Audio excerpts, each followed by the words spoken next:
रंगीन शेर बरसों से जंगल में रहते आ रहे थे। उनका पूरे जंगल पर बहुत अच्छा रोब था। हर कोई उनकी बात मानता था। न केवल उस जंगल में बल्कि आसपास के सभी जंगलों में एक ही राजा था। वो था रंगीन शेर। लेकिन एक दिन सुबह सुबह एक सफेद रंग का शेर जंगल में नजर आता है। रंगीन शेर के पास बंदर जाकर ये खबर सुनाता है। महाराज महाराज, एक सफेद रंग का शेर जंगल में घूम रहा है और वो कहता है कि वही अब जंगल का राजा बनेगा। क्या कहा? सफेद शेर? ये अच्छी बात नहीं। महाराज, मैंने सुना है जब कभी ये सफेद शेर किसी जंगल में आते हैं तो राजाओं को मार देते हैं। आप जरा बचकर रहिए। चुप करो बदतमीज, तुम मुझे चुप बैठने के लिए कह रहे हो? आज तो युद्ध होकर रहेगा। रंगीन शेर अपनी पूरी सेना को लेकर सफेद शेर के सामने पहुंच जाता है। सफेद शेर बिल्कुल अकेला था, लेकिन इधर रंगीन शेर के पास पूरी सेना थी। सफेद शेर रंगीन शेर से कहता है, अगर हिम्मत है तो मुझसे अकेले आकर लड़ो। ये सारे जानवर क्यों लेकर आए हो साथ में? क्या तुम में इतना भी बल नहीं? ये बात सुनते ही रंगीन शेर उस पर आक्रमण कर देता है। दोनों में जबरदस्त युद्ध होता है। लगातार दोनों एक दूसरे पर वार करते हैं। सफेद शेर की बहुत बड़ी दहाड़ सुनकर रंगीन शेर कहीं ना कहीं डर चुका होता है, लेकिन वो हार नहीं मानता। सफेद शेर काफी हद तक रंगीन शेर को घायल कर देता है और वो बेहोश हो जाता है। तब सफेद शेर सबके सामने कहता है, देखो तुम लोगों ने कैसे मैंने तुम्हारे राजा को मुंह के बल गिरा दिया। अब तुम्हारा राजा मैं हूँ।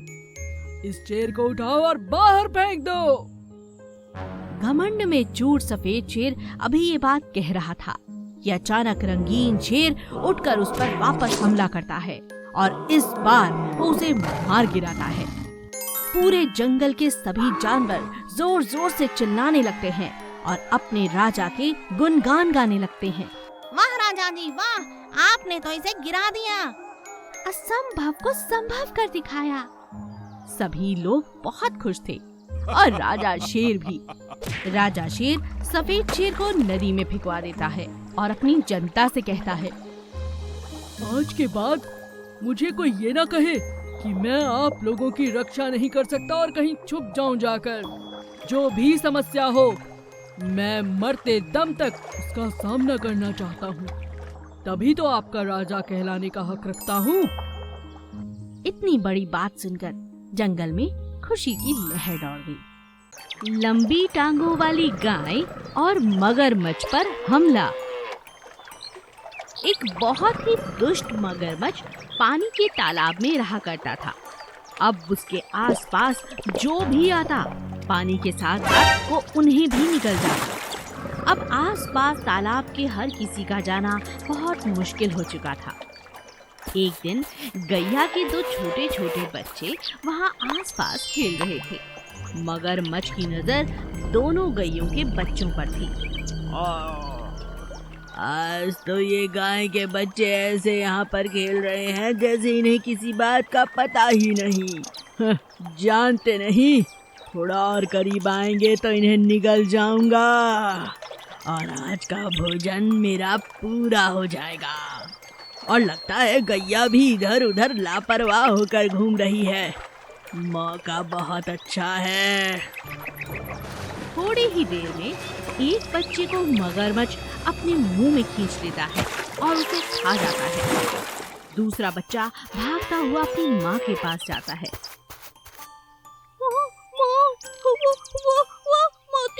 मोती को मगरमच्छ खा गया। गैया भागती हुई वहाँ पर आती है और सिसक सिसक कर रोने लगती है। मैंने मना किया था ना, यहाँ मत खेलो, यहाँ दुष्ट मगरमच्छ है। चलो यहाँ से, नहीं तो ये हमें भी खा जाएगा। गैया रोते हुए अपने बच्चे को वहाँ से लेकर चली जाती है, मगर अब वो दिन रात अपने बच्चे की याद में रोने लगी। ओहो, मेरा बच्चा जा, मुझे उस मगरमच्छ से बदला लेना है। आज उसने मेरा बच्चा खाया है, कल वो किसी और का खाएगा, इसी तरह गांव के हर बच्चे को खा जाएगा। कब से लोग उससे परेशान हैं। आज अपने बच्चे को खोकर मुझे इस बात का एहसास हुआ है कि उस मगरमच्छ का मर जाना बहुत जरूरी है। मुझे देवी माँ की आराधना करनी होगी।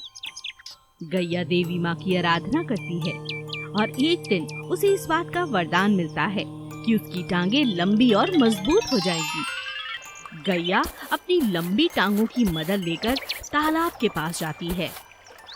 उसकी लंबी टांगों को मगरमच्छ देख ही नहीं पाता, लेकिन मगरमच्छ को गैया बड़े आराम से देख लेती है और उसका शिकार कर लेती है।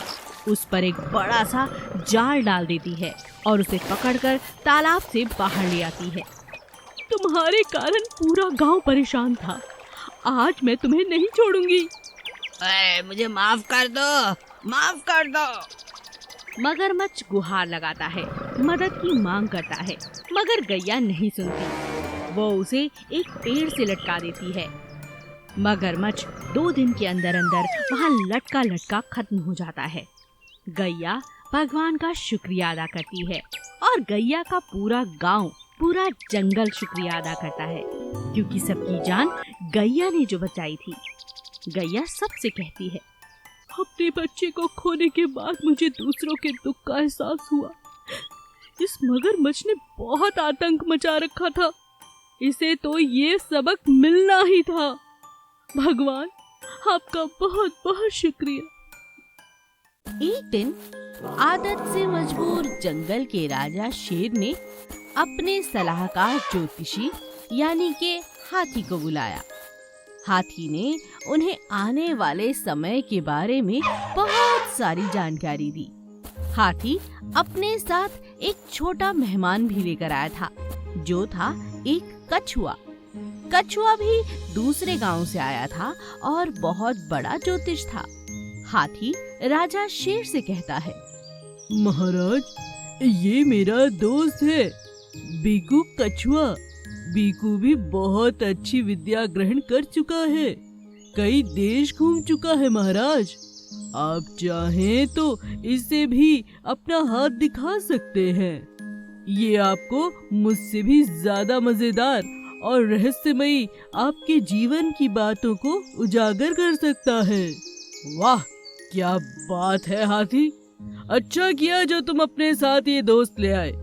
तो बताओ कछुए, मेरा आने वाला समय कैसा है? इस बारे में मुझे हाथी ने काफी कुछ बताया है, मगर तुम ऐसी कौन सी नई बात बता सकते हो जो मैं नहीं जानता? महाराज, मैं आपको बस इतना बताना चाहता हूँ कि आप एक सिर्फ गांव के राजा बनकर नहीं रह जाएंगे, बल्कि आप पूरे इलाके के राजा बन जाएंगे, यानी जिसमें के 7 जंगल पूरे के पूरे आते हों। मगर उसके लिए आपको एक उपाय करना होगा महाराज। कैसा उपाय? अगर आप आधे घंटे के लिए नदी के पानी में शरीर को डुबो कर रखेंगे तो ये संभव है। मैं बाहर बैठा मंत्र पढ़ता रहूंगा। तो ठीक है, चलो नदी के पास। तीनों की बातों को ऊपर बैठा हुआ कौवा सुन लेता है। कौवा बहुत चालाक था। कौवा समझ जाता है कि ये कछुआ राजा शेर को मारना चाहता है। नदी के पास जाकर कछुआ राजा से कहता है, अब महाराज आप जाइए और नदी के बीचों बीच खड़े हो जाइए। जब तक मैं न कहूँ आप बाहर नहीं आएंगे। मैं यहाँ बैठा यज्ञ कर रहा हूँ। राजा शेर नदी के बीचों बीच जाकर खड़ा हो जाता है। कौवा ये सब देखकर हैरान था। कौवा देखता है कि राजा तो पानी में चला गया, मगर बाहर बैठा हुआ कछुआ हाथी के साथ हाथ मिला रहा है। वो दोनों चाहते हैं कि राजा शेर मर जाए और अगला राजा हाथी बन जाए। ये सब हाथी की चाल थी। महाराज, बाहर निकलिए पानी से। ये दोनों आपको मूर्ख बना रहे हैं। यहाँ कोई यज्ञ नहीं हो रहा है। आपको बाहर जरा मुंडी निकाल कर देखना तो चाहिए, आखिर हो क्या रहा है। कुछ ही देर में अगर आप इसी तरह पानी में रहे तो आपके प्राण चले जाएंगे महाराज।